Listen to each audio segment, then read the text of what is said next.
इकडच इकडच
गोल गोल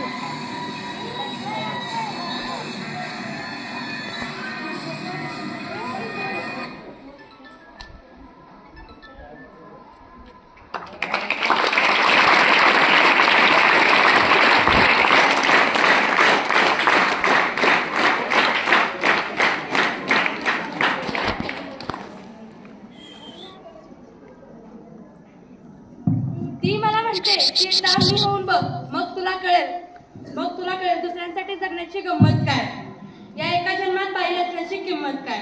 सगळ्यांना चांगली डिश देऊन मी मात्र कोथिंबीर चिरलेलीच घेते. जेवणानंतरची एक घासाची डिश कमी करते. पाहुणे तुमचे येणार असतात, ऑफिसला सुट्टी मी घेते, ऑफिसची कामे सांभाळत तारेवरची कसरतही मी करते. सगळे झोपल्यानंतर कळतं की दुखतात पाय, तेव्हा तुला कळेल दुसऱ्यांसाठी जगण्याची गंमत काय, या एका जन्मात बाई असण्याची किंमत काय. घरची सीमा असतानाही मी सीमेवरती लढते. मी लेक्चर कित्येक देते, मी एव्हरेस्ट सर करते, मी नाचते, मी गाते, मी थिरकते, मी बावरते. मीच जन्म देणारी, मीच जन्माला पुरणारी, जन्मानंतरही मीच ती पुरणारी, मीच सृष्टी व्यापणारी. मी असल्याने तू आहेस, तरी जगताना नियम मात्र तुझे आहेत. मी काय करायचं नाही याची आधी तू केलीस. आई, बहीण, बायको, मैत्रीण यांना डोळ्यासमोर का नाही आणलीस. वेगळे काहीच नसते, दिसतो तो फक्त वेगळेपणा. तरीही आमच्या बाबतीत विचार तुमचे वेगळे. निसर्गाने ठेवला तेवढा फरक राहू द्या. सर्व बाबतीत खांद्याला खांदा भिडू द्या. सर्व बाबतीत खांद्याला खांदा भिडू द्या. सोबत माझ्या असता तू मी सोबती होऊ. इकडून थोडा विचार कर मग कळेल गंमत काय. इकडून थोडा विचार कर मग कळेल गंमत काय. कळेल तुलाही कळेल त्यालाही कळेल तुलाही कळेल त्यालाही की बाई असण्याची किंमत काय. बाई असण्याची किंमत काय.